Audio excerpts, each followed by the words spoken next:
avec le président de la République dans le cadre de consultations. Que pouvons-nous retenir de vos entrées? En tout cas, nous avons eu un entretien franc, cordial.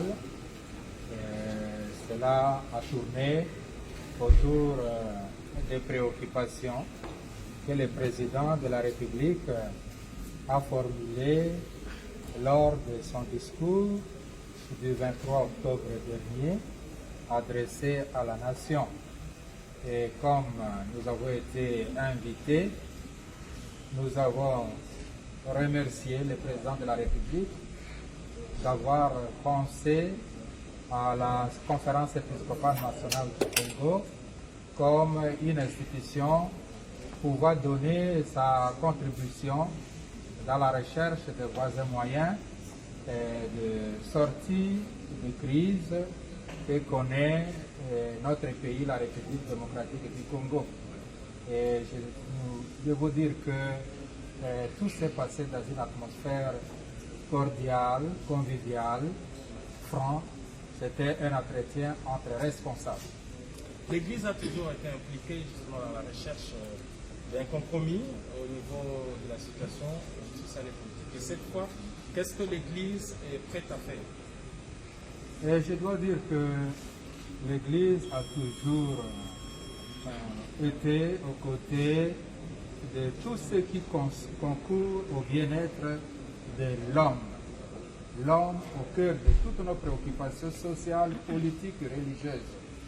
Alors, pour les cas d'espèce, comme le président de la République nous a indiqué dans un cadre de consultation nationale, nous lui avons confié toutes nos réflexions, nos analyses sur la situation et voir dans quelle mesure lui, il peut exploiter nos contributions, nos analyses pour répondre à ses propres préoccupations.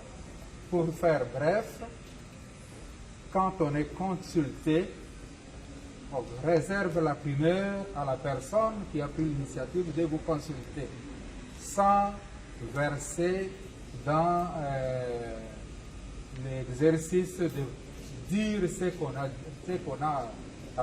de rapporter ce qu'on a dit à l'autorité qui a invité. Voilà pourquoi nous ne pouvons pas, malheureusement, donner le contenu du mémo que nous avons remis au président de la République sur les questions pour lesquelles nous avons été consultés. Merci.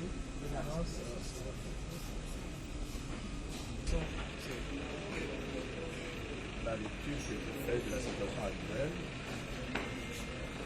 c'est le souci de mon peuple.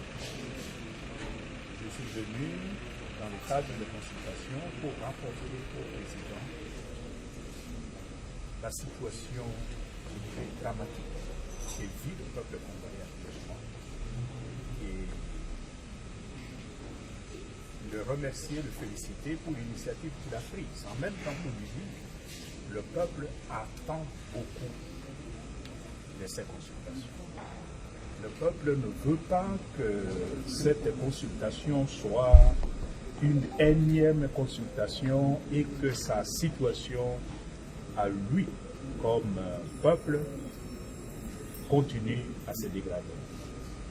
On attend beaucoup de ces consultations et il faudra qu'à l'issue de ces consultations, les conditions de vie du peuple changent. Est-ce qu'une reconfiguration du paysage politique au niveau des chambres représentatives est-elle aujourd'hui nécessaire, impérieuse ou réversible?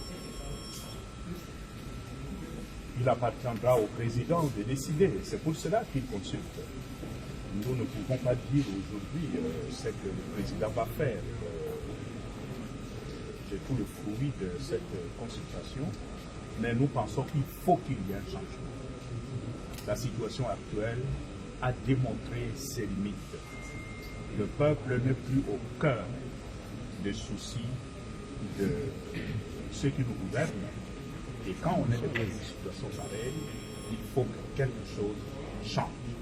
Et le peuple attend changement. Quelle sera la nature de ces changements? Nous laissons ça à la discrétion du chef. En tant que chef de l'Église... Pardon, on arrête? On ne prend pas tout ça, allez-y, madame. Voilà. Pour que la situation change, il faudrait également l'inclusivité pour ces consultations, que tout le monde puisse contribuer avec ses idées, sachant qu'il y a des fils et filles de la RDC qui ne sont pas partie prenante de ces consultations, de l'idée du président de la République, de l'Union sacrée de la République. Est-ce que l'Église peut jouer un rôle de médiation pour interpeller ou demander aux uns aux autres de s'aligner derrière le président de la République? Mais premièrement, l'idéal, ce serait que tout le monde apporte sa contribution à cette consultation. C'est ce que nous faisons. Mais aussi, considérons que personne n'est obligé. On ne va pas prendre quelqu'un de force à venir donner sa contribution.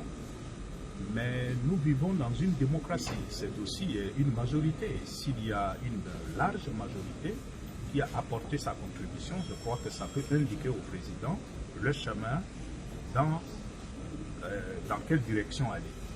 Tata cardinal